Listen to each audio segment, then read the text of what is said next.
आपका समझना जरूरी है। वर्ल्ड ऑफ इमोर्टल के नए वीडियो में जियाओ चेन एक बड़ी लड़ाई में जाते हैं और वहां उनकी लड़ाई के बारे में जानकारी दी जाती है। इस वीडियो में जियाओ चेन अपने विरोधियों से लड़ते हैं और उन्हें बुरी तरह से मार देते हैं। यह वीडियो उनकी बहादुरी और ताकत को दर्शाता है। मैंने सुना है कि वर्ल्ड ऑफ इमोर्टल एक रोमांचक उपन्यास है। जहां तक मैं समझता हूँ, अध्याय 54 से 60 के बीच का हिस्सा कहानी में काफी महत्वपूर्ण है। इन अध्यायों में जियाओ चेन को मारने के लिए बहुत सारे गठबंधन और अवेंजर्स क्लैन बनाए जाते हैं। जियाओ चेन उनसे लड़ते हैं और उन सबको जंगल में चलाते हुए बुरी तरह से मार देते हैं। क्या आप उपन्यास का इससे आगे का हिस्सा जानना चाहेंगे या कोई खास सवाल है जो आप पूछना चाहेंगे? मैं आपके लिए और भी जानकारी खोज सकता हूँ। रुको।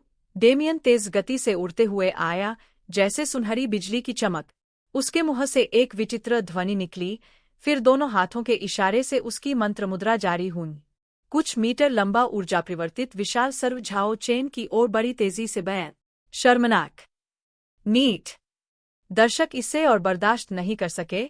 डेमियन ने झाओ चेन का भाषण छीना और अपमानजनक तरीके से उसे चुनौती देने का अधिकार हासिल किया, लेकिन उसे पहले ही खाओस द्वारा पीछे हटने के लिए मजबूर किया गया था। हालांकि अभी उसने यहां आकर हमला किए। यह निश्चित रूप से यालुओ दे का आदेश था। उसे डर था कि खाओस मारा जाएगा। अब उन्होंने अपनी इज्जत की भी परवाह नहीं की। झाओ चेन ने ठंडी आवाज में कहा। उसने गंभीर रूप से घायल खाओस को पकड़ा और उसे ऊर्जा परिवर्तित विशाल सर्प के खिलाफ जोर से घुमा दिए। बूम! ऊर्जा परिवर्तित सर्प आकाश में बिखर गया और खाओस के शरीर पर और फ्रैक्चर हो गए। झाओ चेन ने खाओस के शरीर को घुमाते हुए जमीन पर उतारे। उसके बाद उसने खाओस को आकाश में फेंक दिया और अपनी पूरी ताकत से खाओस की छाती पर मुक्का मारा। मुक्के की आभा एक सितारे की तरह चमकती थी, जैसे आकाश में एक धूमकेतु चमक रहा। एक चमकदार दिव्य आभा फूट पड़ी और खाओस की छाती पर जोर से वार किए। उसी समय एक चमकदार दिव्य ब्लेड खाओस की गर्दन की ओर बढ़ी, जिससे वह 20 मीटर दूर उड़ गए। उस अंतराल में कुछ दर्जन प्राचीन पैर टूट गए। खाओस एक प्रशंसनीय प्रतिद्वंद्वी है, लेकिन दुश्मन आखिर दुश्मन ही होता है। चाहे उसकी मार्शल आर्टिस्ट की इज्जत कुछ भी हो, वे अंत में दुश्मन ही रहते हैं। उनके लिए हर बार मिलने पर साथ बैठकर पीना चर्चा करना असंभव है। वे सिर्फ जीवन मृत्यु की लड़ाई का सामना कर सकते हैं।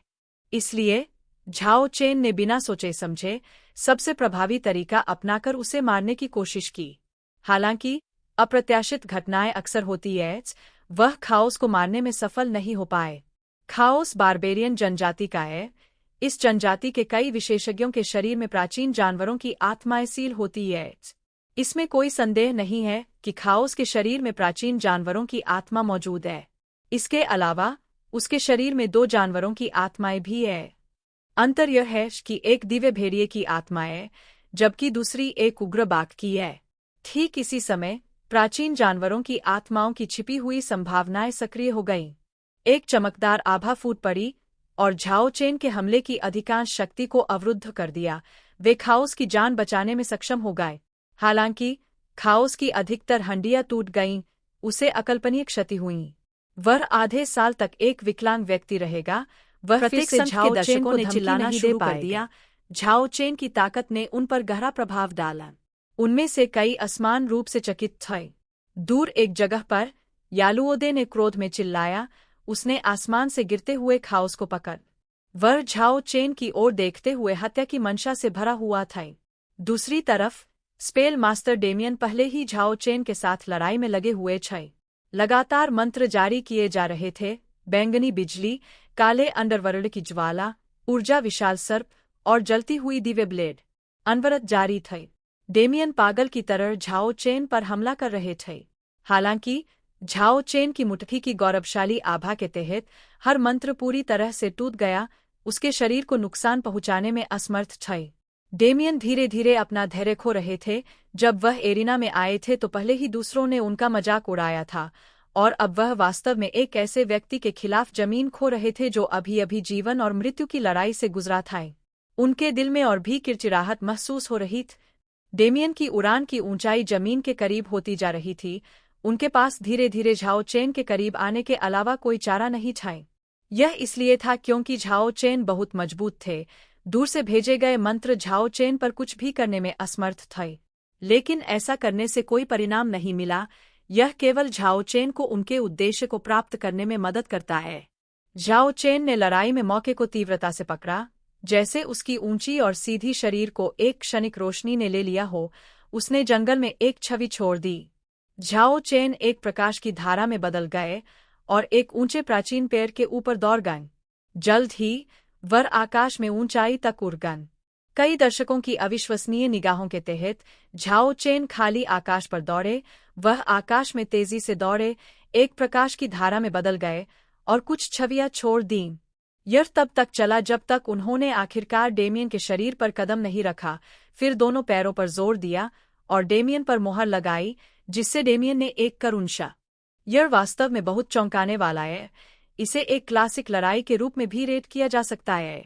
एक उठने में सक्षम स्पेल मास्टर को वास्तव में एक मार्शल आर्टिस्ट द्वारा कुचल दिया गया। यह बस अविश्वसनीय है। यह निश्चित रूप से एक स्पेल मास्टर का सामना करने के समय के लिए एक आदर्श शिक्षण सामग्री बन जाएगा। कई दर्शक इसे और सहन नहीं कर सके और उन्होंने जयकार की। कई संघों के मन में झाओ चेन को भर्ती करने का इरादा उत्पन्न हुआ। कई लोग इस मामले पर उससे चर्चा करना चाहते थे। शानदार मैच के पर्दे के साथ यह समाप्त हो गया। बहुत से लोग इसके बारे में बात कर रहे हैं। यह संघों की स्थापना के बाद पहली कानूनी लड़ाई है। यह भी एक अत्यंत अद्भुत लड़ाई थी। झाओ चेन अनिवार्य रूप से इस ड्रैगन द्वीप पर प्रसिद्ध हो गए थे। कई लोगों ने झाओ चेन के प्रति अपनी सद्भावना व्यक्त की, लेकिन झाओ चेन ने उन्हें अप्रत्यक्ष रूप से अस्वीकार कर दिए। वह खुद को किसी विशेष संघ में बांधना नहीं चाहते थे। जहां तक हाल ही में क्या हुआ, वह पहले से ही जानता है। वह जानता था कि ड्रैगन द्वीप बहुत दिलचस्प और बहुत क्रूर हो जाएगा। उसकी राय में, अगर किसी के पास पर्याप्त ताकत है तो वे सब कुछ प्राप्त कर सकते हैं, अन्यथा वे सभी प्रकार के खतरों का सामना कर सकते हैं। उसने पहले ही सुना था, कुछ सुंदर महिला साधकों ने एक निश्चित संघ के संस्थापक को अपने बिस्तर पर आमंत्रित किए, और आज उसने इसे व्यक्तिगत रूप से अनुभव किया। वास्तव में एक सेक्सी और आकर्षक महिला साधक ने उसके प्रति गुलाबी झंडा बयाए। झाओ चेन एक साधारण आदमी है, वह भी एक सुंदर महिला की ओर आकर्षित होता है, लेकिन अंत में उसने फिर भी अस्वीकार कर दिए। वह स्पष्ट रूप से जानता है कि उसे अब क्या करना चाहिए। सबसे महत्वपूर्ण बात यह है कि इस खतरनाक ड्रैगन द्वीप पर मजबूत बनने के लिए कड़ी मेहनत करना। बाकी के लिए भविष्य में बहुत सारे अवसर हैं। बड़ी लड़ाई के बाद झाओ चेन बहुत शांत थी। खतरनाक और रोमांचक ड्रैगन द्वीप झाओ चेन के लिए इतना डरावना नहीं है। इसके विपरीत, उसे लगा कि यह द्वीप अवसरों और चुनौतियों से भरा हो सकता है। कुछ लोग खुश थे, स्वाभाविक रूप से कुछ लोग खुश नहीं थे। इस समय यालुओदे द्वारा स्थापित नेचर एलायंस क्रोधित था, और यह ट्रेंड की घाटी के लिए भी वही था। झाओ लिन परिणाम से कैसे खुश हो सकते थे? अमर एलायंस के भीतर लांडे को खबर मिलने के बाद आश्चर्य हुआ। वह और यान किंग चेंग दोनों ने लड़ाई देखने नहीं गए। वह विश्वास नहीं कर सकता था कि खाओस झाओ चेन के हाथों एक करारी हार का सामना करेगा। असाधारण रूप से सुंदर यान किंग चेंग शानदार झरने के सामने खड़ी थी। उसने भी हल्का सा आश्चर्य व्यक्त किए। झाओ चेन की ताकत ने उसकी उम्मीदों को बहुत पार कर दिया था। लांडे के चेहरे पर धीरे धीरे एक बर्फीली मुस्कान उभरी। फिर उसने कहा, कितना दिलचस्प आदमी है। मैं व्यक्तिगत रूप से उसकी कौशल की परीक्षा लूंगा। जल्दबाजी में काम मत करो। अफवाह के अनुसार जीतना बहुत मुश्किल होगा, भले ही तुम उससे मजबूत। वह अपनी असली क्षमता को छिपाना जानता है। यान किंग चेंग का एक असाधारण स्वभाव था, जैसे वह किसी की सबसे जंगली सपनों से उभरी। तो क्या हुआ अगर वह अपनी असली ताकत छिपा रहा है? मैं भी कुछ हद तक पीछे हट रहा था। ड्रैगन द्वीप पर कई संघ हैं। झाओ चेन भी बिना किसी समर्थन के आगे नहीं बढ़ना चाहते थे। किसी विशेष संघ में शामिल होना आवश्यक नहीं है, लेकिन वह कम से कम कुछ लोगों से मित्रता करना चाहते थे, ताकि भविष्य में वे एक दूसरे की मदद कर सकें। वह गुप्त रूप से बौद्ध हीजेन से मिलने जाना चाहते थे। इस बार वह विशेष रूप से सावधान थे। जब वह घने प्राचीन जंगल से गुजर रहे थे, तो कोई भी उन्हें पकड़ नहीं पाए। वह एक सुंदर पहाड़ी श्रृंखला पर उभरन। यह ठीक उसी स्थान पर है जहाँ धर्म संघ है। पहाड़ी श्रृंखला की लुभावनी सुंदरता के बगल में, वहाँ आसमान में सितारों की तरह पेड़ के घर है। वे जंगल पहाड़ पर टिके हुए हैं। यह एक बहुत ही रचनात्मक अवधारणा है। यह वास्तव में एक असामान्य दुनिया है जहाँ सच्चे विशेषज्ञ एकांत में रहते हैं। किसी प्रकार की प्रवृत्ति पर पूरी तरह से निर्भर होकर झाओ चेन एक पेड़ के घर की ओर चले। जब वह उस स्थान से कुछ दर्जन मीटर दूर थे तो एक पेड़ के घर का दरवाजा खुल गया। बौद्ध यीजेन का बहुत ही तीव्र अंतर्ज्ञान था। इसी बीच पास के एक अन्य पेड़ के घर का दरवाजा भी खुला। दूसरा युवा भिक्षु दरवाजे पर झुका हुआ था। झाओ चेन ने जाना वह अवश्य बौद्ध यीजेन के वरिष्ठ शिष्य होंगे जिनका जिक्र यीजेन हमेशा करते थे। झाओ चेन, मुझे पता था कि तुम आखिरकार मुझे खोजने आओगे, बौद्ध यीजेन ने चमकदार मुस्कान के साथ कहा। धूसर वस्त्रधारी भिक्षु जो पास आ रहे हैं वास्तव में बौद्ध यीजेन के वरिष्ठ शिष्य हैं। उनका धार्मिक नाम यीची है और बौद्ध यीजेन की तरह उन्होंने झाओ चेन को दानदाता के रूप में संदर्भित नहीं किया। उन्होंने खुद को एक ज्ञानी भिक्षु के रूप में भी संदर्भित नहीं किए। भले ही वे बौद्ध भिक्षु हैं, उनकी शिष्टाचार एक साधारण व्यक्ति से बहुत अलग नहीं है। दोनों युवा भिक्षु बहुत ही मित्रतापूर्ण हैं। यीजेन हंसते हुए बोले, तुम अब एक मशहूर व्यक्ति हो। झाओ चेन की सभी आत्मरक्षा ने वास्तव में उन्हें मशहूर बना दिया। उन्होंने ट्रेन की घाटी को जलाने के लिए एक बड़ी आग लगाई जिससे झाओ लिन एर की टीम ने अपने दांत पीसे। और आज खाओस के साथ पकराव पहली कानूनी लड़ाई थी। यह बहुत ही ध्यान आकर्षित करने वाला था। इसके बाद उन्होंने स्पेल मास्टर डेमियन को भी आकाश से नीचे गिरा दिए। कई संघ उनसे कौंक गए थे। हमारे संघ में शामिल होने के बारे में क्या ख्याल है? क्या तुम डरते नहीं कि मैं तुम्हारे लिए बड़ी समस्या खड़ी कर दूंगा? झाओ चेन हंसे और बोले, तुम्हें पता होना चाहिए कि मैंने बहुत से लोगों को नाराज किया है। फ्रेंड की घाटी के लोग मुझसे उड़ीना करते हैं। मुझमें यालुओदे और खाओस के बीच भी स्थिति है। हम बस आग और पानी की तरह हैं। पास खड़े बौद्ध यीची हंसते हुए बोले, हमने अफवाह सुनी, आज तुमने खाओस को बल प्रयोग से गिरा दिया। बारबेरियन जनजाति के उस पागल को तब तक पीटा जब तक वह डर गया, और तुमने स्पेल मास्टर डेमियन को भी कुचल दिए। तुमने आसानी से पूर्ण विजय प्राप्त की। तुम वास्तव में एक सच्चे विशेषज्ञ हो। यीजेन हंसते हुए बोले, मैंने यह उम्मीद नहीं की थी कि एक समय ऐसा भी आएगा जब मैं भी निर्णय की गलती करूंगा। मैं पहले तुम्हारे बारे में चिंतित था। मैंने यह उम्मीद नहीं की थी कि तुम खाओस को पूरी तरह से दबा सकते हो। तुम्हें हमारे साथ जुड़ने पर उतनी चिंता नहीं करनी चाहिए। ड्रैगन द्वीप पर कई संघ हैं। झाओ चेन भी बिना किसी समर्थन के आगे नहीं बढ़ना चाहते थे। किसी विशेष संघ में शामिल होना आवश्यक नहीं है, लेकिन वह कम से कम कुछ लोगों से मित्रता करना चाहते थे ताकि भविष्य में वे एक दूसरे की मदद कर सकें। वह गुप्त रूप से बौद्ध यीजेन से मिलने जाना चाहते थे। इस बार वह विशेष रूप से सावधान थे। जब वह घने प्राचीन जंगल से गुजर रहे थे तो कोई भी उन्हें पकड़ नहीं पाए। वह एक सुंदर पहाड़ी श्रृंखला पर उभरन। यह ठीक उसी स्थान पर है जहाँ धर्म संघ है। पहाड़ी श्रृंखला की लुभावनी सुंदरता के बगल में वहाँ आसमान में सितारों की तरह पेड़ के घर है। वे जंगल पहाड़ पर टिके हुए हैं। यह एक बहुत ही रचनात्मक अवधारणा है। यह वास्तव में एक असामान्य दुनिया है जहाँ सच्चे विशेषज्ञ एकांत में रहते हैं। किसी प्रकार की प्रवृत्ति पर पूरी तरह से निर्भर होकर झाओ चेन एक पेड़ के घर की ओर चले। जब वह उस स्थान से कुछ दर्जन मीटर दूर थे तो एक पेड़ के घर का दरवाजा खुल गया। बौद्ध यीजेन का बहुत ही तीव्र अंतर्ज्ञान था। इसी बीच पास के एक अन्य पेड़ के घर का दरवाजा भी खुला। दूसरा युवा भिक्षु दरवाजे पर झुका हुआ था। झाओ चेन ने जाना वह अवश्य बौद्ध यीजेन के वरिष्ठ शिष्य होंगे जिनका जिक्र यीजेन हमेशा करते थे। झाओ चेन, मुझे पता था कि तुम आखिरकार मुझे खोजने आओगे, बौद्ध यीजेन ने चमकदार मुस्कान के साथ कहा। धूसर वस्त्रधारी भिक्षु जो पास आ रहे हैं वास्तव में बौद्ध यीजेन के वरिष्ठ शिष्य हैं। उनका धार्मिक नाम यीची है और बौद्ध यीजेन की तरह उन्होंने झाओ चेन को दानदाता के रूप में संदर्भित नहीं किया। उन्होंने खुद को एक ज्ञानी भिक्षु के रूप में भी संदर्भित नहीं किए। भले ही वे बौद्ध भिक्षु हैं, उनकी शिष्टाचार एक साधारण व्यक्ति से बहुत अलग नहीं है। दोनों युवा भिक्षु बहुत ही मित्रतापूर्ण हैं। यीजेन हंसते हुए बोले, तुम अब एक मशहूर व्यक्ति हो। झाओ चेन की सभी आत्मरक्षा ने वास्तव में उन्हें मशहूर बना दिया।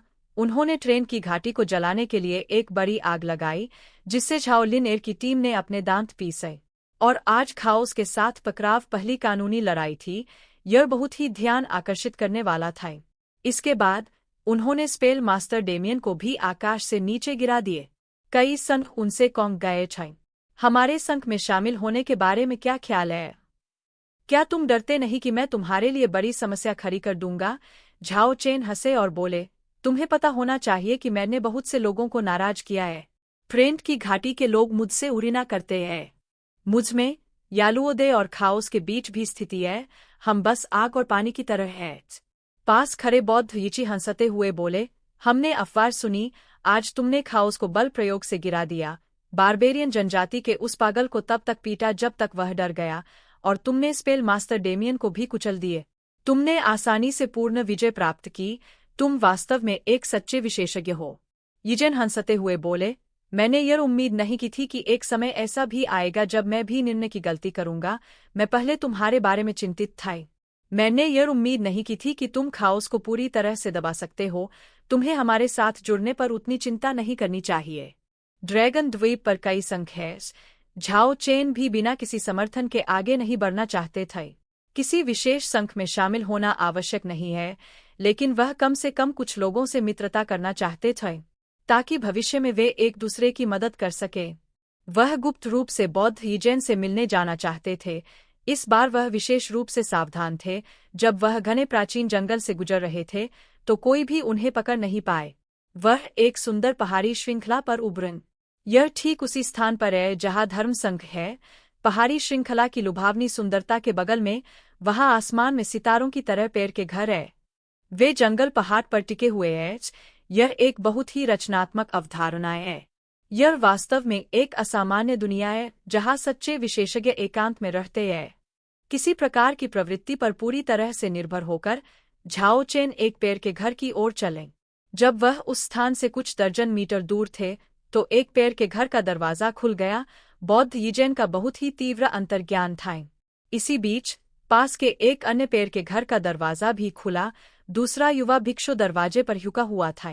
झाओ चेन ने जाना, वह अवश्य बौद्ध यिजेन के वरिष्ठ शिष्य होंगे जिनका जिक्र यिजेन हमेशा करते थे। झाओ चेन, मुझे पता था कि तुम आखिरकार मुझे खोजने आओगे, बौद्ध यिजेन ने चमकदार मुस्कान के साथ कहा। धूसर वस्त्रधारी भिक्षु जो पास आ रहे हैं, वास्तव में बौद्ध यिजेन के वरिष्ठ शिष्य है। उनका धार्मिक नाम यीची है, और बौद्ध यिजेन की तरह उन्होंने झाओ चेन को दानदाता के रूप में संदर्भित नहीं किया। उन्होंने खुद को एक ज्ञानी भिक्षु के रूप में भी संदर्भित नहीं किए। भले ही वे बौद्ध भिक्षु हैं, उनकी शिष्टाचार एक साधारण व्यक्ति से बहुत अलग नहीं है। दोनों युवा भिक्षु बहुत ही मित्रतापूर्ण हैं। यिजेन हंसते हुए बोले, तुम अब एक मशहूर व्यक्ति हो। झाओ चेन की सभी आत्मरक्षा ने वास्तव में उन्हें मशहूर बना दिया। उन्होंने ट्रेन की घाटी को जलाने के लिए एक बड़ी आग लगाई, जिससे झाओ लिन एर की टीम ने अपने दांत पीसे। और आज खाओस के साथ पकराव पहली कानूनी लड़ाई थी। यह बहुत ही ध्यान आकर्षित करने वाला था। इसके बाद उन्होंने स्पेल मास्टर डेमियन को भी आकाश से नीचे गिरा दिए। कई संघ उनसे कौंक गए थे। हमारे संघ में शामिल होने के बारे में क्या ख्याल है? क्या तुम डरते नहीं कि मैं तुम्हारे लिए बड़ी समस्या खड़ी कर दूंगा? झाओ चेन हंसे और बोले, तुम्हें पता होना चाहिए कि मैंने बहुत से लोगों को नाराज किया है। फ्रेंड की घाटी के लोग मुझसे उरीना करते हैं। मुझ में यालुओदय और खाओस के बीच भी स्थिति है। हम बस आग और पानी की तरह हैं। पास खड़े बौद्ध यीची हंसते हुए बोले, हमने अफवाह सुनी, आज तुमने खाओस को बल प्रयोग से गिरा दिया। बारबेरियन जनजाति के उस पागल को तब तक पीटा जब तक वह डर गया, और तुमने स्पेल मास्टर डेमियन को भी कुचल दिए। तुमने आसानी से पूर्ण विजय प्राप्त की। तुम वास्तव में एक सच्चे विशेषज्ञ हो। यिजेन हंसते हुए बोले, मैंने यह उम्मीद नहीं की थी कि एक समय ऐसा भी आएगा जब मैं भी निर्णय की गलती करूंगा। मैं पहले तुम्हारे बारे में चिंतित था। मैंने यह उम्मीद नहीं की थी कि तुम खाओस को पूरी तरह से दबा सकते हो। तुम्हें हमारे साथ जुड़ने पर उतनी चिंता नहीं करनी चाहिए। वे अच्छी तरह से साथ नहीं लगते, उनके बीच हमेशा आंतरिक संघर्ष होते थे। अन्यथा यान किंग चेंग भी लांडे के साथ नहीं मिलती और अपने बाकी साथियों को नहीं छोड़ती। बौद्ध यिजेन ने उनके सवाल का जवाब दिया, लेकिन वह थोड़ा उलझन में थे, इसलिए उन्होंने पूछा, तुम यह क्यों पूछ रहे हो? कुछ शब्दों में समझाना मुश्किल है। चूंकि दो भाइयों ने पूछा है, मैं भी कुछ नहीं छिपाऊंगा। मैं आप दोनों पर पूरा भरोसा करता हूँ, चाहे वह उन पर भरोसा करते हो या नहीं। झाओ चेन को अपनी बात स्पष्ट करनी ही होगी। मैंने पहले वांग ज़ीफेंग और लियू यू को मारा था। क्या? सटट? बौद्ध यिजेन और बौद्ध यीची बहुत चौंक गए। झाओ चेन ने संक्षेप में पूरी स्थिति से गुजरा। अगर झाओ लिन इस मामले को नहीं जानता तो वह इस मामले को पूरी तरह से अनसुलझा छोड़ सकता था। अब उसे पहले से कुछ तैयारी करनी होगी, अन्यथा अगर झाओ लिन ने यान किंग चेंग को सूचित कर दिया तो वह निश्चित रूप से एक दुर्भाग्यपूर्ण अंत से मिलेगी। चूंकि यान किंग चेंग अपने साथियों के साथ अच्छी तरह से नहीं मिलती, वह बौद्ध हीजेन के माध्यम से गलतफहमी को सुलझाना चाहते थे। यह इसलिए नहीं था कि झाओ चेन कमजोर और कायर है, स्पष्ट रूप से दुश्मनों के खिलाफ वह कभी समझौता नहीं करेंगे, लेकिन उन लोगों के लिए जो संभावित रूप से उनके दुश्मन बन सकते हैं, वह इसे शांति से सुलझाने की कोशिश करना चाहते हैं। कोई भी जगहजगर दुश्मन बनाना पसंद नहीं करता है। झाओ चेन सिर्फ मारने के लिए पागल व्यक्ति नहीं है। अब स्थिति बहुत जटिल है। वह अपने दुश्मनों को जितना संभव हो कम करना चाहते हैं। हालांकि यदि वे इसे शांति से सुलझाने में विफल रहते हैं और दुश्मन के रूप में वर्गीकृत होते हैं, तो वह उन्हें उसी तरह से देखेंगे जैसे उन्होंने खाओस को देखा। वह बिल्कुल उनके साथ नरमी नहीं बरतेंगे। वास्तव में झाओ चेन वास्तव में यान किंग चेंग और लांडे के साथ निर्णायक लड़ाई करना चाहते थे। उन्हें पहले उन दोनों द्वारा पूरी तरह से अपमानित किया गया था। वह वास्तव में अपनी संपूर्ण ताकत का उपयोग करना चाहते थे और उन दोनों की अहंकारी प्रवृत्ति को टुकड़ों में तोड़ना चाहते थे। संक्षिप्त कहानी सुनने के बाद बौद्ध यीची ने एक आय भरते हुए कहा, जब समय सही हो तब तुमने अपनी चाल चली। भाई झाओ चेन वास्तव में निर्णायक है, अन्यथा तुम्हें उन दोनों के खिलाफ कठिनाई हो सकती थी। यीची बेकार की बात नहीं कर रहे हैं। वांग जी फेंग और लियू यू दोनों ही बहुत मजबूत थे। यदि झाओ चेन ने अत्याचारी ड्रैगन की कान फाड़ने वाली गर्जना का फायदा नहीं उठाया होता तो परिणाम बहुत कठिनाई से भविष्यवाणी किए जा सकते थे। यीजेन ने झाओ चेन की सोच को समझा। वह हंसते हुए बोले, मैं कोशिश करूंगा, लेकिन यान किंग चेंग बहुत जिद्दी है। दूसरे लोग उनके सोचने के तरीके को प्रभावित करना बहुत कठिन है। भले ही वह अपने साथी छात्रों के प्रति शत्रुतापूर्ण हो, वे एक ही गुट से हैं। यह उनके गुट की सम्मान की समस्या से जुड़ा है। आपकी परेशानी के लिए धन्यवाद भाई यीजेन। झाओ चेन ने भी इस संघर्ष को पूरी तरह से हल होने की उम्मीद नहीं की थी। यदि यह संभव नहीं हुआ तो फिर लड़ाई है। विवाद को सुलझाने का सबसे खराब तरीका हमेशा पीछे हटना होता है। अधिक प्रभावी तरीका यह है कि तब तक लड़े जब तक विरोधी पक्ष आपसे डरने न लगे। बेशक वह तभी संभव है जब आपके पास उस तरह की ताकत। जब झाओ चेन ने यीजेन और उनके साथी छात्रों से विदाई ली तो वह एक ऐसे क्षेत्र से गुजरे जहां बहुत सारे लोग थे। कुछ साधक इस विशाल जंगल में कुछ चर्चा कर रहे थे। ऐसा लगता है कि एक संत है जो झाओ चेन को चुनौती देना चाहता है। संघ के सभी 10 लोग एक व्यक्ति को चुनौती देंगे। यह वास्तव में बहुत ही अत्याचारी है। जंगल में कुछ लोगों ने झाओ चेन को पहचान लिया। उन्होंने उसे यह खबर बताने के लिए घेर लिए। झाओ चेन ने बिना सोचे समझे कहा, मैं उस बेशर्म संघ से लड़ाई करने से इनकार करता हूँ। झाओ चेन ने जल्दी में वहां से निकलकर कुछ पीछा करने वालों को झटक दिया और पश्चिम की ओर अपने गुप्त प्रशिक्षण स्थान की ओर दौड़ पड़ा।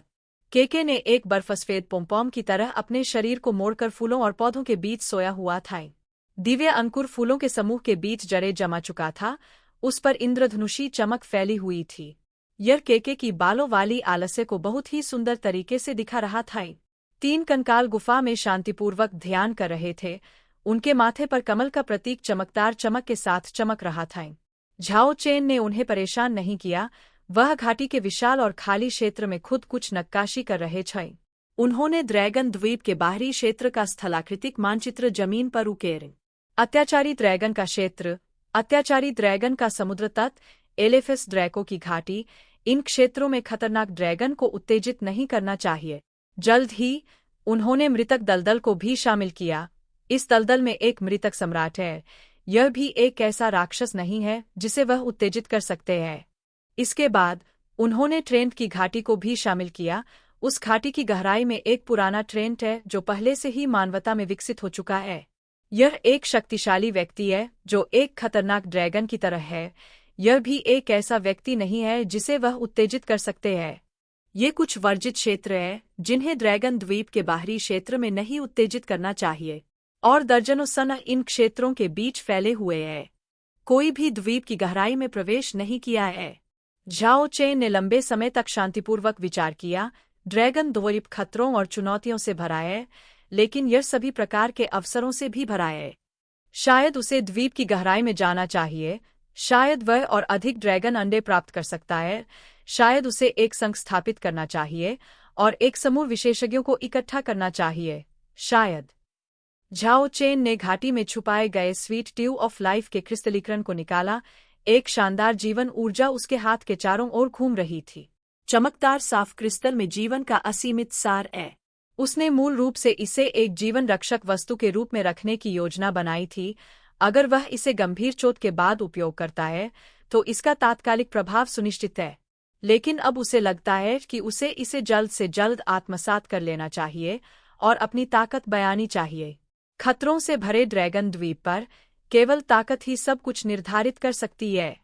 झाओ चेन ने चमकदार साफ क्रिस्टल को अपने हाथ में पकड़ लिए। जब उसने गुप्त तकनीक का संचालन किया तो क्रिस्टल एक शानदार चमक में बदल गया और उसे भीतर लपेट लिए। एक के बाद एक शानदार जीवन ऊर्जा उसके शरीर में समा गई। यह सबसे शुद्ध जीवन ऊर्जा है। इसमें कोई अशुद्धता नहीं पाई जा सकती है। यह उसके शरीर के साथ पानी और दूध के मिश्रण की तरह मिला हुआ था। दूर से देखने पर उसकी आकृति शानदार दिव्य चमक में डूबी हुई थी। चमकदार चमक ने घाटी के भीतर की आध्यात्मिक आभा को तीव्रता से कंपायमान कर दिए। केके गहरी नींद से जग गया। वह जिज्ञासा से इधर उधर दौड़ा और झाओ चेन के चारों ओर बार बार घूमता रहा। 3 कंकाल दूर की गुफा से बाहर निकले। वे भी झाओ चेन के सामने आ गए जो बहुरंगी चमक में डूबे हुए थे। चूंकि सूरज पश्चिम में डूब गया, यह तब तक जारी रहा जब तक पूरा आकाश चमकदार सितारों से भर नहीं गया, और फिर यह आधी रात तक जारी रहा। झाओ चेन का शरीर लगातार उज्ज्वल चमक से घिरा हुआ था। केके बार बार जम्हाई ले रहा था। उसने अपने छोटे गोलमतोल शरीर को मोड़ा और फूलों और पौधों के बीच मुड़कर फिर से गहरी नींद में सो गए। 3 कंकाल पास में बैठे और शांतिपूर्वक ध्यान कर रहे थे। वे झाओ चेन की रक्षा कर रहे थे। बाद के हिस्से तक ही झाओ चेन के शरीर के बाहर की सारी दिव्य चमक समाप्त हुई। चमचमाते तारे की रोशनी और चांदनी पानी की तरह धुंधली हो गई। भारी जीवन ऊर्जा फिर से समाप्त हो गई। इसका अधिकांश भाग झाओ चेन के बाएं कंधे के शोल्डर वेल एक्यूपॉइंट 1 में एकत्र हो गए। उसने धीरे धीरे कुछ करने की कोशिश की। उसने महसूस किया कि जीवन ऊर्जा वास्तव में उसकी मांसपेशियों और आंतरिक अंगों में इकट्ठा हो रही थी। इसलिए उसने क्रिस्टल के जितने सार को अवशोषित करने के लिए पूरी शक्ति के साथ गुप्त तकनीक का संचालन किए।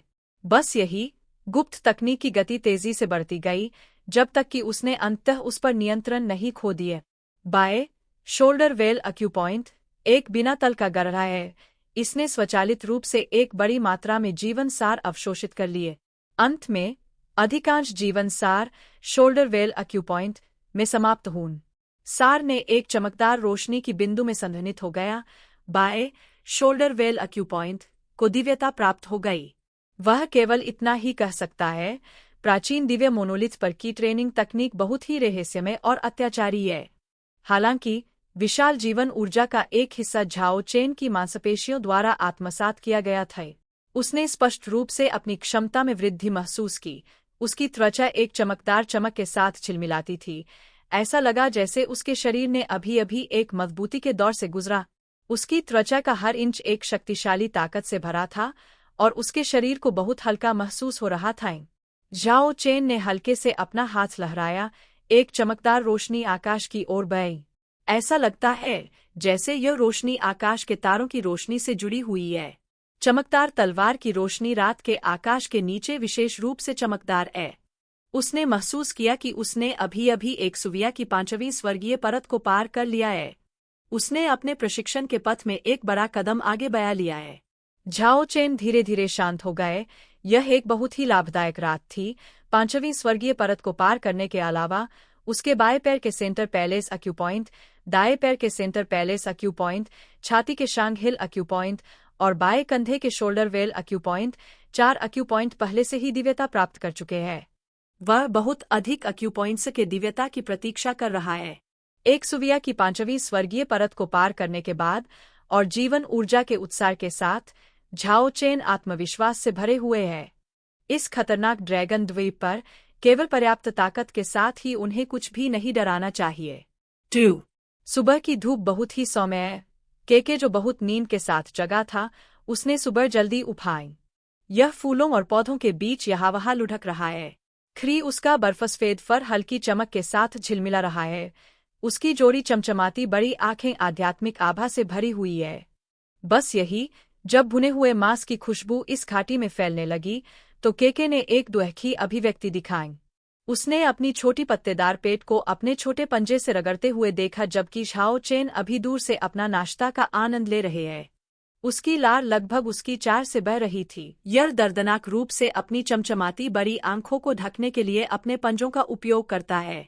उसके बाद यह खुद को फूलों और पौधों के बीच छिपाने की पूरी कोशिश करता है और अब उस सुनहरे चमकदार स्वादिष्ट भोजन को नहीं देखता जो इसे लालसा से तर कर देता है। केके, इधर आओ, थोड़ा खाओ। झाओ चेन ने यह दृश्य बहुत ही मनोरंजक पाया, इसलिए उन्होंने इसे जानबूझकर चिढ़ाए। छून छून, केके ने अपने बर्फसफेद छोटे पंजों को जोरदार तरीके से हिलाए। झाओ चेन मुस्कराए, यह छोटा जीव वास्तव में बहुत ही मजेदार है। 3 कंकाल पास की गुफा में ध्यान कर रहे हैं। हाल ही में उन्होंने एक बड़ी सफलता हासिल की है। ऐसा लगता है कि उन्होंने ध्यान का सार पकड़ लिया है। उनके माथे पर कमल का प्रतीक चमक रहा है। यह प्रतीक उन्हें सांसारिक सार की ओर मार्गदर्शन करने में सक्षम है। अपना नाश्ता खत्म करने के बाद झाओ चेन ने घाटी छोड़ दी और फिर से अकेले अन्वेषण करने लगे। घने प्राचीन जंगल से गुजरते हुए झाओ चेन फिर से धर्मसंख पहुंचे। सुंदर पहाड़ी श्रृंखला के ऊपर पेड़ के घर, सुबह की धूप, ताजे फूल और सुबह की ओस, सब कुछ सामंजस्य में है। बस यही, जब उन्होंने 2 युवा भिक्षुओं को भुना हुआ बकरी का पैर खाते हुए देखा तो पहले का अनुभव कुछ ही देर में गायब हो गए। जब उन्होंने झाओ चेन की कौंकाने वाली अभिव्यक्ति देखी तो बौद्ध यिजेन और बौद्ध यीची जोर से हंसे। यिजेन ने कहा, अमरता की दुनिया भौतिक दुनिया से अलग है, आपको इसे पहले ही महसूस कर लेना चाहिए।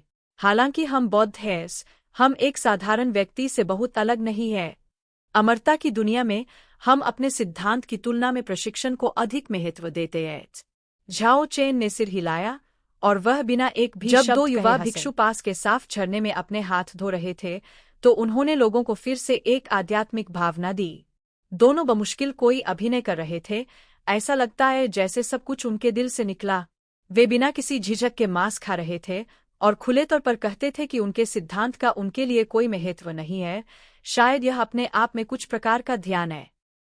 बौद्ध यीजे ने कहा, कल रात मेरी यान किंग चेंग से मुलाकात हुई। जब भी मैं वांग जीफेंग और लियू यू के बारे में बात करने की कोशिश करता, वह किसी कारण से कुशलता से विषय को मोड़ देती। उसने मुझे समझाने का भी मौका नहीं दिया। क्या ऐसा है? झाओ चेन के मन में कुछ विचार आया तो उसने कहा, ऐसा लगता है कि वह पहले से ही जानती है। वह नहीं चाहती कि तुम इसमें उलझो। शायद ऐसा ही है, लेकिन जब हम तुम्हारे बारे में बात करते हैं तो उसने कोई अत्यधिक शत्रुता नहीं दिखाई। वह बहुत सामान्य लग रही थी। अभी हम यह सुनिश्चित नहीं कर सकते कि वह तुम्हारे खिलाफ कदम उठाने की योजना बना रही है या नहीं। सब कुछ बहुत सूक्ष्म है। भाई यिजेन को बहुत धन्यवाद, मुझे पहले ही पता है। वर्तमान समय में ड्रैगन द्वीप की स्थिति बहुत जटिल है। कई चीजों को इंतजार और देखने की जरूरत है। झाओ चेन और यिजेन भी मूर्ख नहीं थे। कई चीजों को बहुत खुलकर कहने की आवश्यकता नहीं है। एक दूर के पेड़ के घर में एक मानव आकृति हिल रही थी। वह धर्मसंघ का सदस्य है। कोई जंगल में प्रशिक्षण ले रहा है। 1 बौद्ध यीची ने कुछ याद करते हुए झाओ चेन को चेतावनी दी, तुम्हें सावधान रहना चाहिए। एक संघ है जो तुम्हें चुनौती देना चाहता है। वे बहुत पागल लगते हैं। कौन सा संघ? झाओ चेन ने यह कल सुना था, लेकिन उन्होंने यह नहीं पूछा कि वह कौन से लोगों का समूह है। The Avenger 2। क्या? The Avenger? झाओ चेन को कुछ हद तक चकित लगा। क्या वे उससे बदला लेना चाहते हैं? वह पूछने से खुद को रोक नहीं पाया। उनका संस्थापक कौन है? वह गुओ लुओ कहलाते हैं। वह एक हाथ वाला व्यक्ति है, बौद्ध यीची ने कहा। वास्तव में वही है। जब झाओ चेन ने संघ का नाम सुना तो उसे पहले ही यह आभास हो गया था कि यह गुओ लुओ हो सकता है। 3 पिछली बार मृतक दलदल की लड़ाई के दौरान झाओ चेन ने गुओ लुओ की एक बार काटने के लिए एक तलवार फेंकी थी, उससे पहले कि वह भाग सके। उसे गंभीर चोट लगी थी, फिर भी वह बड़े सफाई के 3 दिनों के दौरान अच्छे स्वास्थ्य में बचने में सक्षम था।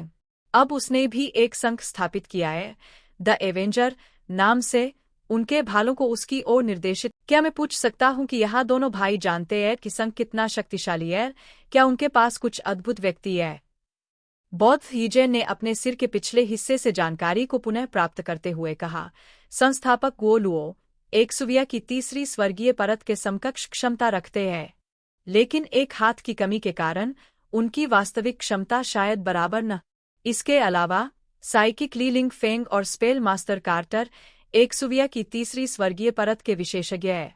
बाकी 7 में से 3 लोग बमुश्किल एक्सुविया के स्तर पर हैं, 2 लोग एक्सुविया की पहली स्वर्गीय परत पर हैं और बाकी 2 दूसरी स्वर्गीय परत पर हैं। गुओ लुओ को छोड़कर एक्सुविया की तीसरी स्वर्गीय परत के वास्तव में 2 विशेषज्ञ हैं। यह वास्तव में एक बहुत ही शक्तिशाली सैन्य ताकत है। उसी समय झाओ चेन को कुछ हद तक आश्चर्य हुआ, लोग उनके तहत काम करने के लिए कैसे तैयार हो सकते हैं। गुओ लुओ पहले से ही विकलांग है। एक्सुविया की तीसरी स्वर्गीय परत के वे 2 विशेषज्ञ उनके द्वारा स्थापित संघ में शामिल होने के लिए क्यों तैयार होंगे? और अगर गुओ लुओ बदला लेना चाहता है तो उन लोगों के शामिल होने का कोई कारण नहीं है। यीजेन हंसते हुए बोले, द एवेंजर एक अस्थायी संघ है। साइकिकली लिंग फेंग थ्रेंड की घाटी से आते हैं, स्पेल मास्टर कार्टर यालुओदे द्वारा स्थापित नेचर एलायंस से आते हैं। इन दोनों ने अपने पूर्व संघ से निकलने के बाद अस्थायी रूप से द एवेंजर में शामिल हो गए। सब कुछ समझना बहुत आसान है। द एवेंजर झाओ चेन को अपना लक्ष्य बनाकर स्थापित किया गया है। उन 2 विशेषज्ञों को वहां स्थानांतरित किया गया था। झाओ चेन ने गंभीरता से विचार करना शुरू किया। वह अब एक्सुविया की 5वीं स्वर्गीय परत पर है। क्या वह एक बार के लिए उग्र हो सकते हैं? अगर वह एक बार में एक ही संघ से छुटकारा पा सकते हैं तो उनका प्रभाव अनिवार्य रूप से तेजी से बढ़ जाएगा। अगर वह भविष्य में एक संघ स्थापित करना चाहते हैं तो वह निश्चित रूप से एक समूह सच्चे विशेषज्ञों को आकर्षित करेंगे। इस तरह वह अंततः एक शक्तिशाली सैन्य शक्ति प्राप्त करेंगे। तुम क्या सोच रहे हो?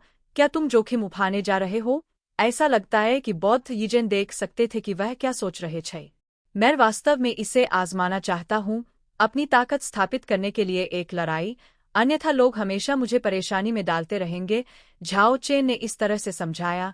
भले ही उनके दिल में एक संघ स्थापित करने का इरादा था, वह इसे अभी प्रकट नहीं करना चाहते थे। तुम एक बार में 10 विशेषज्ञों का सामना करने जा रहे हो, यह बहुत जोखिम भरा है। तुम्हारे पास इनकार करने का अधिकार है। बौद्ध यीची ने भी उन्हें हतोत्साहित किए। नहीं, मैं अपनी किस्मत आजमाऊंगा। झाओ चेन ने अपना मन बना लिया है।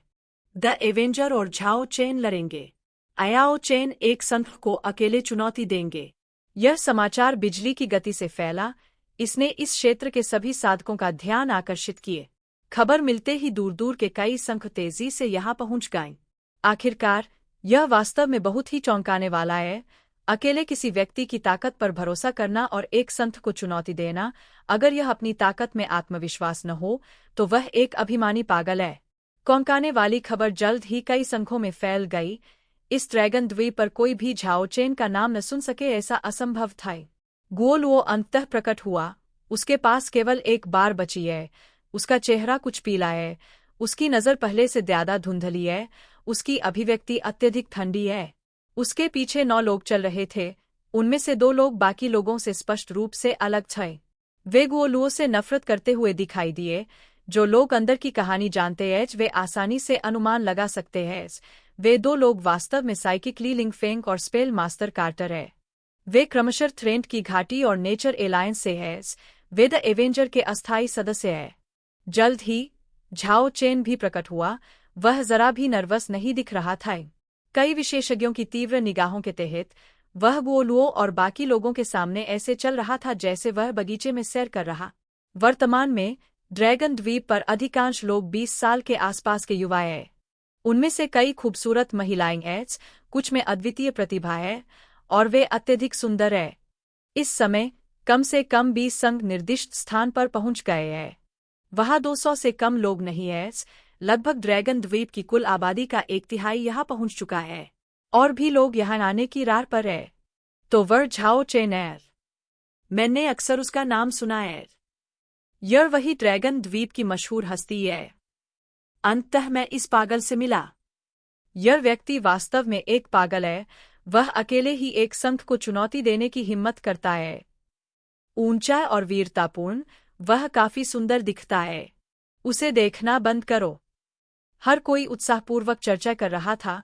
चाहे पुरुष साधक हों या महिला साधक, सभी ने अपनी निगाहें झाओ चेन पर केंद्रित कीं और उसके बारे में हर तरह की टिप्पणियां की।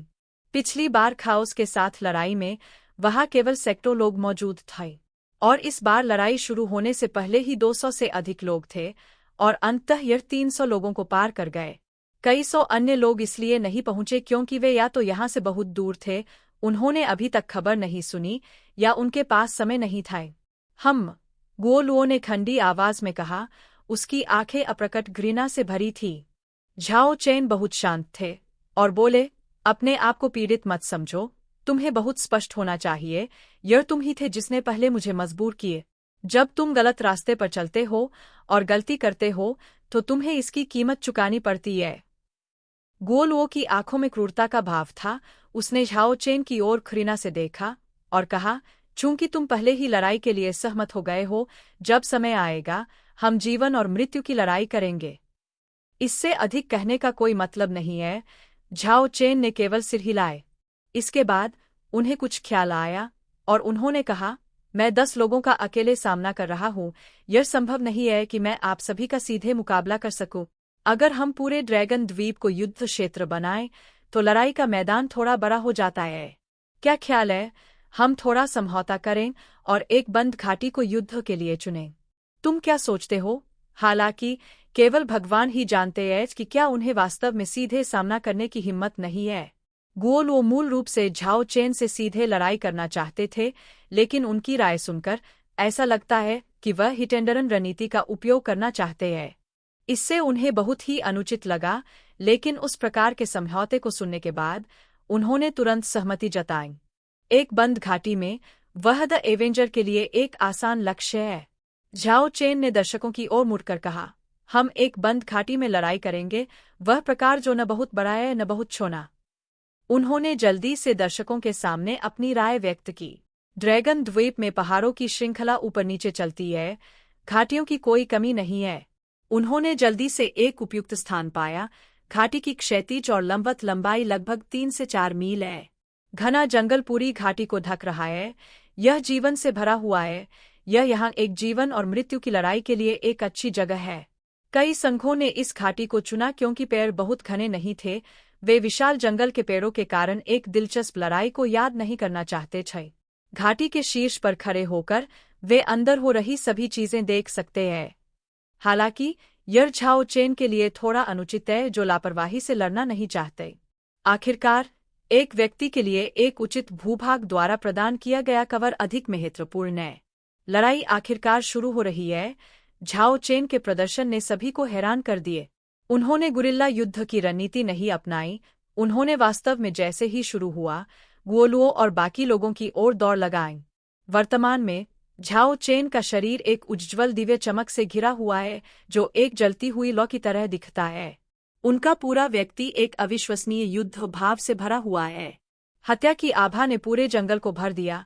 पेड़ की पत्तियां अदृश्य हत्या की आभा से झुलस गई और एक के बाद एक मुरझा गई। हरी पत्तियां आंखों की दृष्टि तक धीरे धीरे गिर गईं। एक शक्तिशाली आतंकित करने वाली आभा, वह दृश्य जो लोगों की इच्छा को तोड़ देता है। दोनों पक्ष एक दूसरे से भिड़ गए।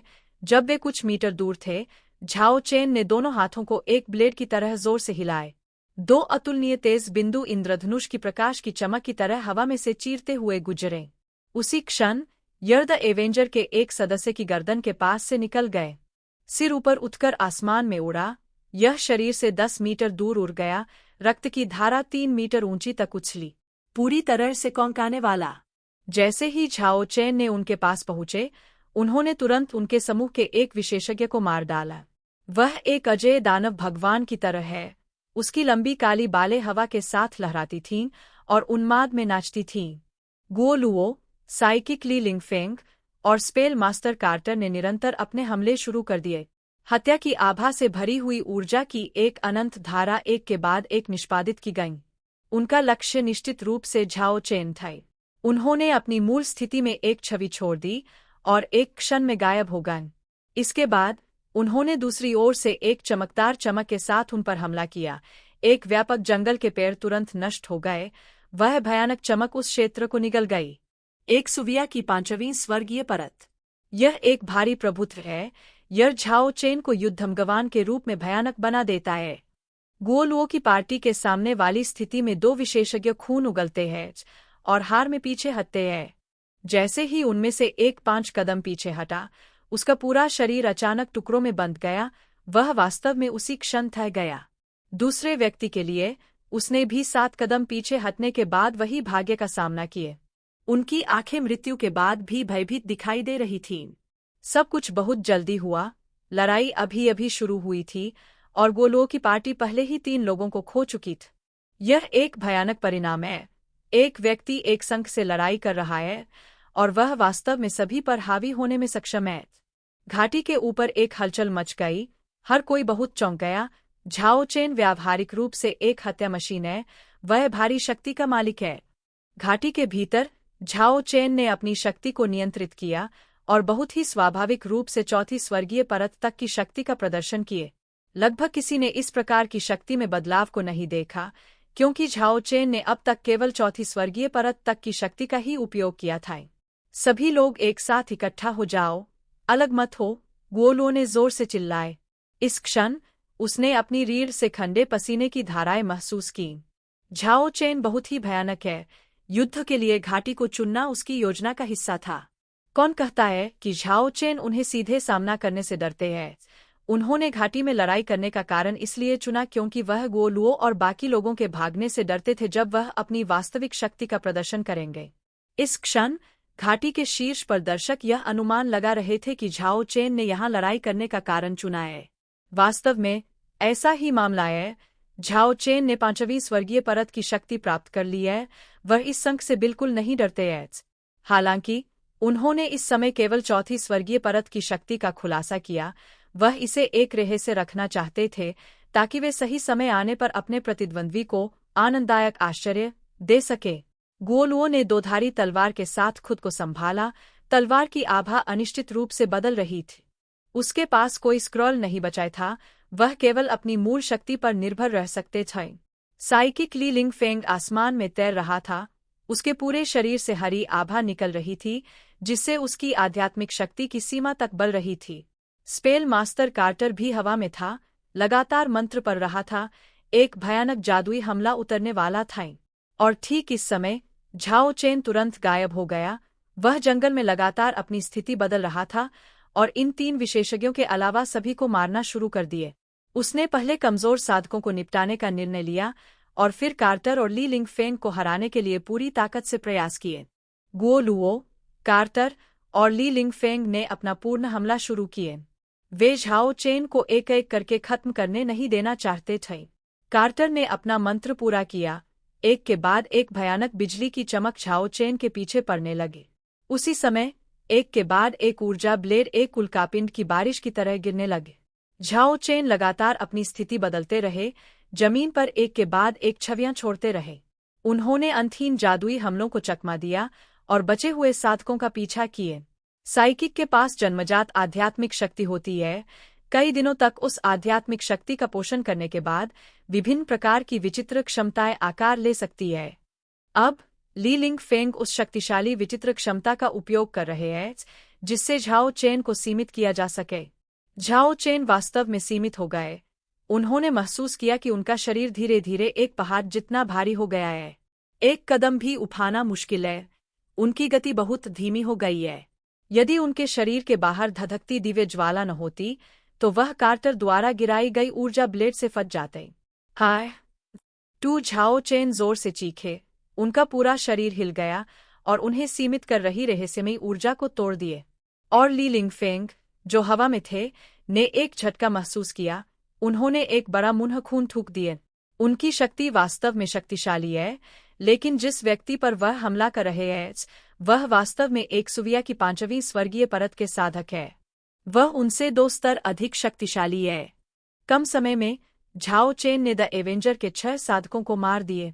गुओलुओ, ली लिंग फेंग और कार्टर के अलावा केवल एक और साधक जो घाटी की गहराई में भाग गया था शेष रह गया है।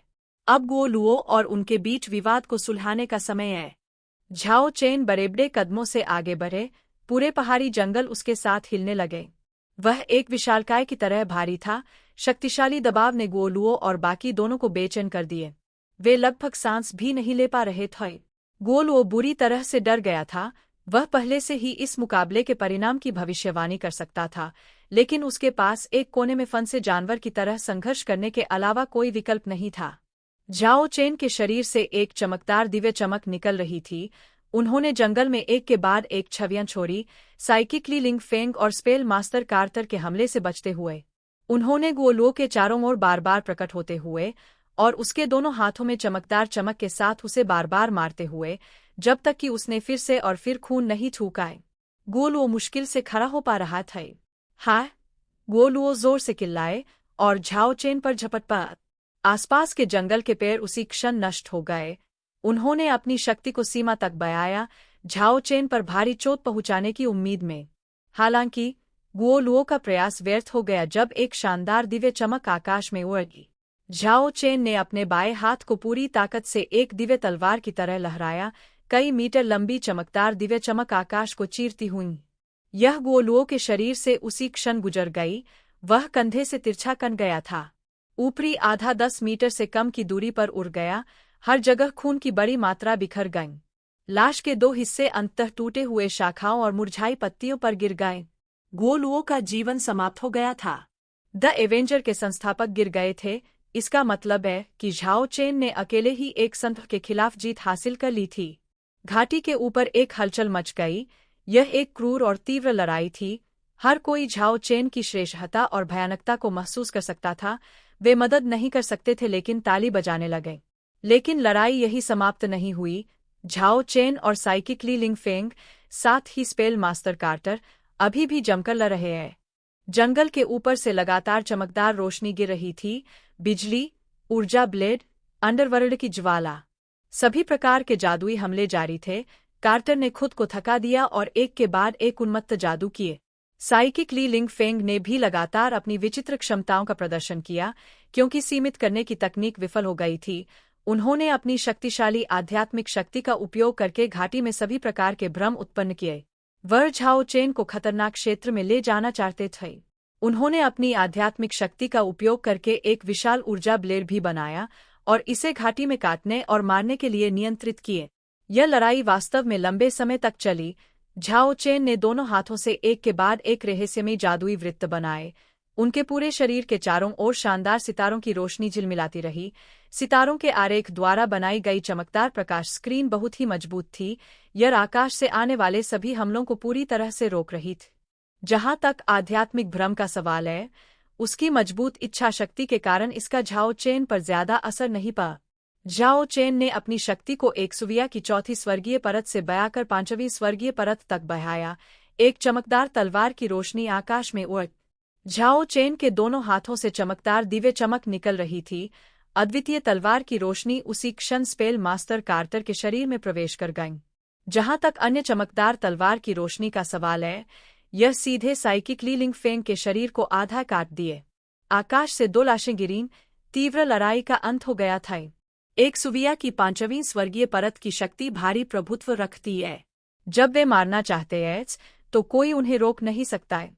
जैसे ही उन्होंने एक ही समय में 2 शक्तिशाली दुश्मनों का निपटारा किया, घाटी के ऊपर कई साधक सदमे में चुप रहे। फिर उन्होंने शोर मचाए। झाओ चेन ने एक पूरे संत के खिलाफ द्वंद्व जीत लिया। इससे घाटी के ऊपर कई संघों को अंतहीन सदमा महसूस हुआ और भी लोग लड़ाई में डूब गए। उनका खून खौल उठा जैसे वे खुद एक खूनी युद्ध से गुजरे हों। एक व्यक्ति ने एक पूरे संघ को चुनौती दी। जयकार, सीटी बजाने और चिल्लाने की आवाजें आ रही थी। घाटी की सबसे ऊपरी परत बहुत शोरगुल हो गई। झाओ चेन घाटी नहीं छोड़ी, इसके बजाय वह घाटी की गहराई में चले गए। घाटी के ऊपर कई संघों ने ध्यान से देखा, सभी को कुछ सही नहीं लगा। हालांकि उन्होंने जल्दी से याद किया कि द एवेंजर का अभी भी एक व्यक्ति घाटी की गहराई में प्रवेश कर गया था। वह सिर्फ एक मोहरा है। क्या उसे मारना आवश्यक है? 1 बहुत जल्द सभी ने कौंकाने वाली खोज की कि वे बहुत गलत थे।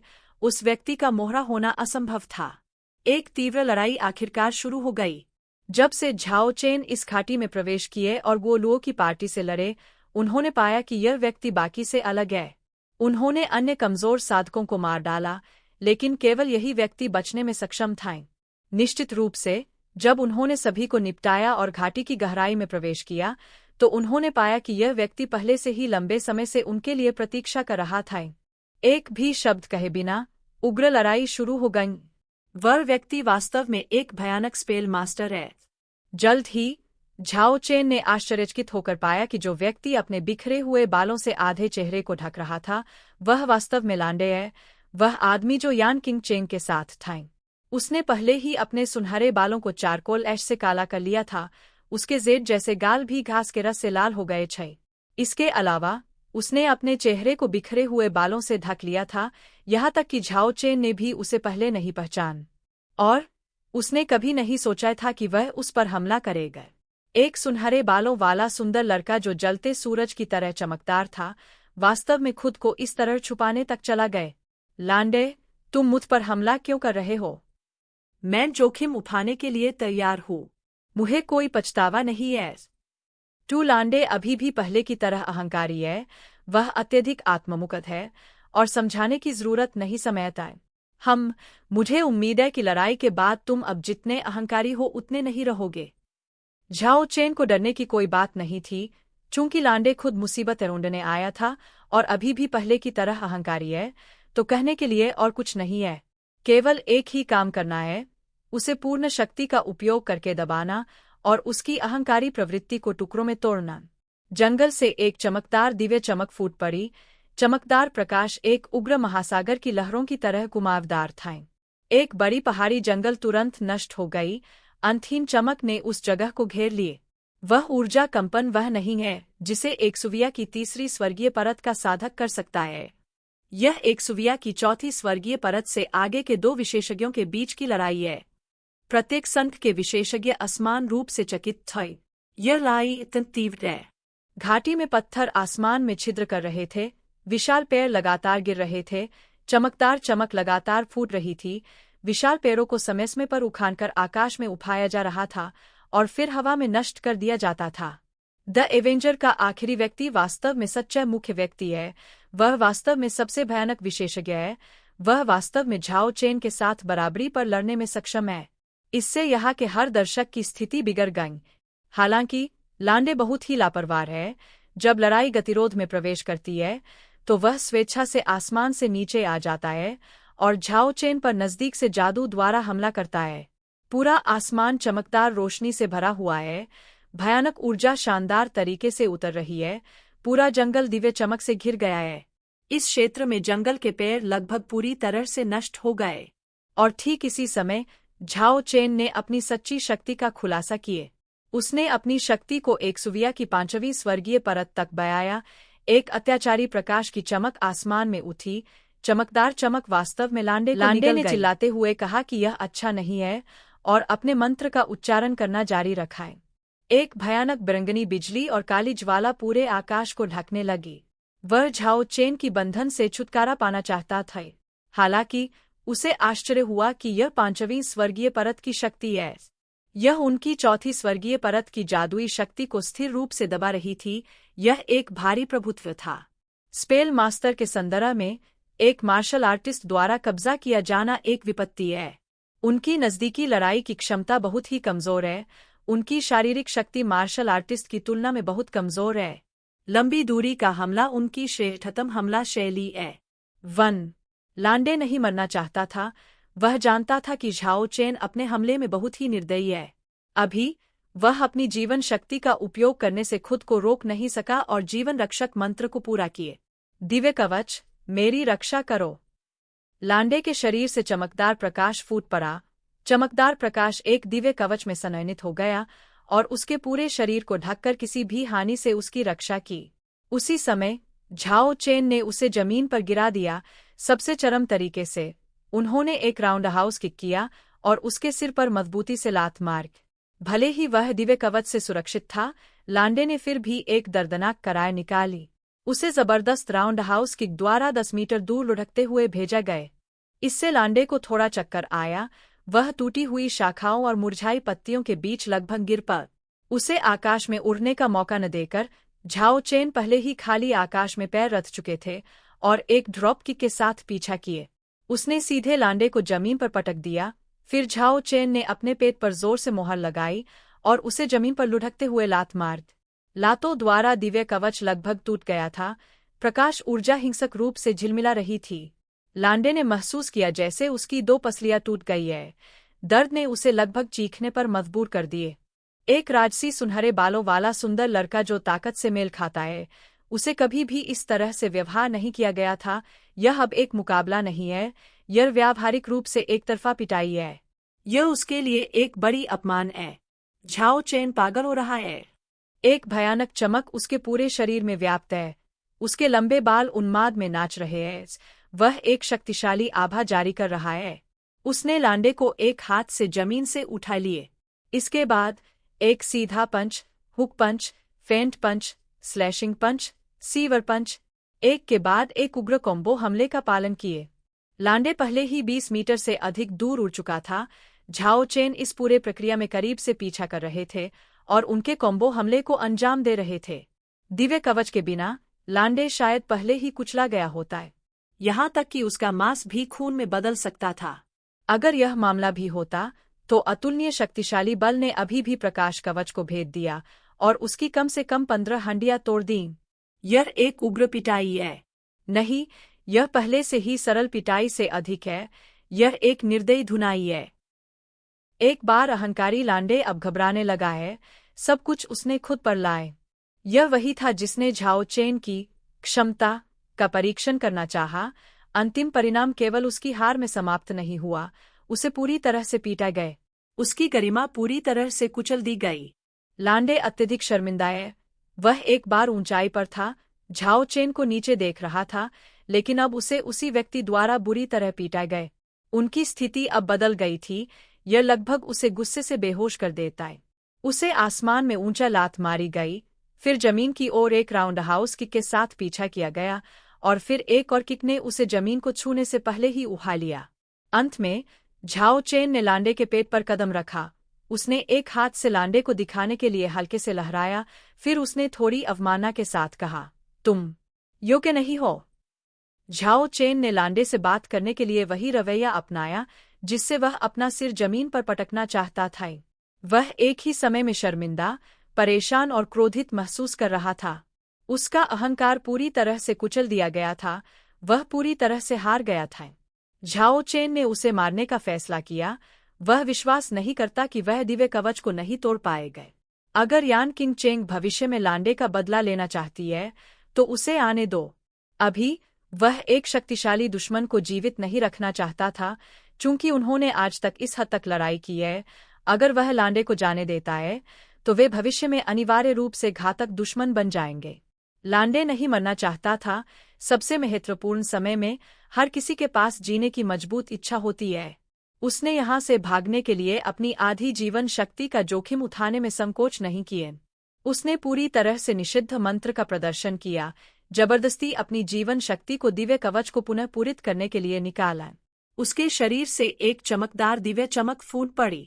उसका शरीर सुनहरे सूरज की तरह चमकदार हो गया। उसने झाओ चेन के पैर के नीचे से मुक्त होने के लिए जोरदार संघर्ष किए। झाओ चेन उसे मारने के लिए दृढ़ संकल्पित है। उसने लांडे को किसी भी हालत में मारने की कसम खाई। उसने जोर से एक मुक्का मारा, सीधे लांडे को टूटे हुए जमीन में पटक दिए। हालांकि इस विधि ने लांडे को टुकड़ों में नहीं तोड़ा। ऐसा लग रहा था जैसे वह एक दिव्य कछुए के खोल में था। उसके शरीर के चारों ओर की घनी चमक अविश्वसनीय रूप से मजबूत है। एक और हिंड, कोई दया नहीं दिखाओ। भले ही झाओ चेन प्रकाश स्क्रीन को नहीं तोड़ सके, उसने फिर भी हमला जारी रखा है। उसके दोनों पैर जमीन में गहरे धंसे हुए थे। एक भयानक ऊर्जा प्रकाश स्क्रीन के माध्यम से प्रवेश करती रही। लांडे की कुछ और हंडियां टूट गईं। लांडे गुस्से से भरा हुआ था। वह आत्महत्या करना चाहता था। अंत में उसने अपनी जीवन शक्ति को जला दिया और स्वेच्छा से जमीन की गहराई में प्रवेश किए। इसके बाद वह भूमिगत होते हुए सतह से उभर आया।